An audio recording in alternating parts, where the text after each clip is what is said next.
नमस्कार दर्शक बंधुरा आज उपस्थित रही हुगली जिलार समसपुर श्याम सुंदर ट्रास्ट कमिटी आयोजित दोल उत्सवे दीर्घ 9 दिन व्यापी चलবে এই उत्सव 13 मार्च 2025 থেকে 21 मार्च 2025 पर्यন্ত प्रत्येक दिन रयेছে नानान अनुष्ठान সেই সাথে যাত্রা प्रतियोगिता तो থাকছেই।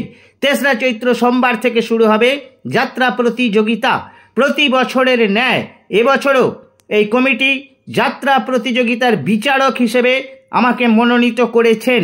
এই জন্য কমিটিকে অসংখ্য ধন্যবাদ জানাই। প্রতিযোগিতামূলক যাত্রাপালাগুলির নির্বাচিত কিছু অংশ আপনাদের সামনে হাজির করার চেষ্টা করব। আজ সন্ধ্যায় রাধা কৃষ্ণের আরতি দর্শন করাবো।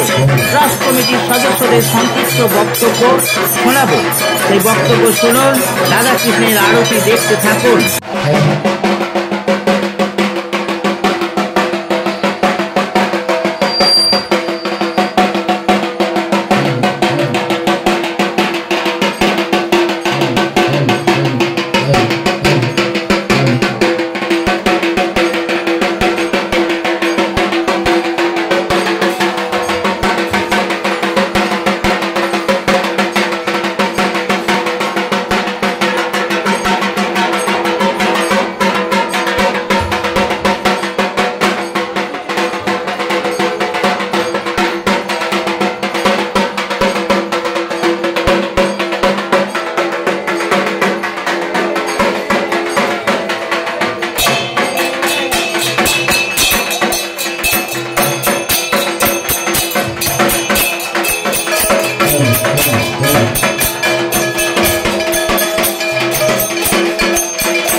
दर्शक बंधुरा এখন চলে এসেছি শ্যাম সুন্দর ট্রাস্ট কমিটির সদস্যবৃন্দ মহাশয়দের কাছে। আপনারা দেখতে পাচ্ছেন এনারা এই কমিটির সদস্য। কিছু কথা শুনে নেব মাননীয় সম্পাদক মহাশয়ের কাছ থেকে। ভাস্কর গুহ মহাশয়কে কিছু বলতে অনুরোধ করছি। দাদা একটু বলবেন। এই সমস্ত শ্যাম সুন্দর ট্রাস্ট কমিটির পরিচালনায় যে মন্দির আছে, এই মন্দির বহু ঐতিহ্যবাহী মন্দির এবং বহু পুরানো মন্দির। আমরা দেখে আসছি দীর্ঘদিন যাবৎ এখানে যাত্রা অনুষ্ঠান চালু হয় এবং এখানে আছে গান বাজনা। এবছর যেটা অনুষ্ঠান চালু হয়েছে বা শুরু হয়েছে 7 দিন ব্যাপী এখানে খিচুড়ি খাওয়ানোর ব্যাপার আছে, নরনারায়ণ সেবা, এবং প্রত্যেক দিনই 1000-2 মানুষ এখানে নরনারায়ণ সেবায় অংশগ্রহণ করবেন। এবং এছাড়াও এখানে বস্ত্রদান হবে। এছাড়া এখানে 5 দিন ব্যাপী যাত্রা অনুষ্ঠান চালু থাকবে। এবং এইভাবেই আমরা গ্রামবাসীর সহযোগিতায় এই মঞ্চটাকে সাজিয়ে রাখতে পেরেছি দিনের পর দিন। এবং গ্রামবাসীর যথেষ্ট সহযোগিতা ছাড়া এই জিনিস সম্ভব নয়। এবং প্রত্যেকটি আমাদের যে সদস্য আছেন তারা প্রত্যেকে সহায়তা করেন এবং গ্রামবাসী বৃন্দকে যথেষ্ট সহায়তা করেন। তাই হয়তো আজকের এই যাত্রা মঞ্চ বলুন, শ্যামসুন্দরের পূজা বলুন, শ্যামসুন্দর দোলযাত্রা বলুন, এগুলো সুন্দরভাবে পরিচালনা করা যাচ্ছে এবং মানুষের সহযোগিতা এখানে যথেষ্ট পাওয়া যায়। এই কথা বললাম। ধন্যবাদ দাদা আপনাকে। এবার চলে আসছি ধনিয়াখালী এলাকার স্বনামধন্য সঙ্গীত শিল্পী এবং সঙ্গীত শিক্ষক মাননীয় নবকুমার মহাশয়ের কাছে। দাদা, দু চার কথা যদি বলেন সমসপুর দোল উৎসব সম্পর্কে। নমস্কার। আমি খুব ছোটোবেলা থেকে এই দোল উৎসব দেখে আসছি।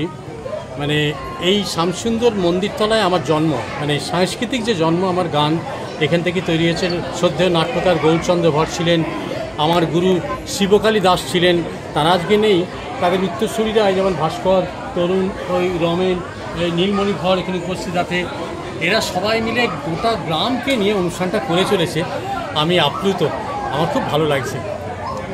অসংখ্য ধন্যবাদ দাদা আপনাকে। আপনারা অনুষ্ঠান চালিয়ে যান, অনুষ্ঠানের সফলতা কামনা করি।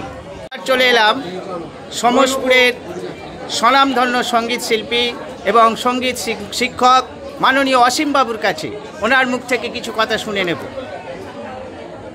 আমাদের এই যে সমসপুর বারোয়ারি কমিটি 5টা শুনেছি বাবা কাকার মুখে, 5টা গ্রাম নিয়ে এই বারোয়ারি কমিটি। তারপরে এটা একটা ট্রাস্ট কমিটি হিসেবে হয়েছে। তা সেটা দীর্ঘদিন ধরেই অনেকেই পরিচালনা করেছেন। তো আমার মনে হচ্ছে এখন যারা করছেন তাদের পরিচালনা অনেক আন্তরিকতা আছে বলেই আমার মনে হয়, এবং নিশ্চিত আমাদের গ্রামবাসীর একটা বিশেষ সহযোগিতা আছে, তবেই সেটা সম্ভব হচ্ছে, এবং সেটাই যাতে থাকে এটাই আমার বক্তব্য। ধন্যবাদ দাদা আপনাকে, অসংখ্য ধন্যবাদ জানাই।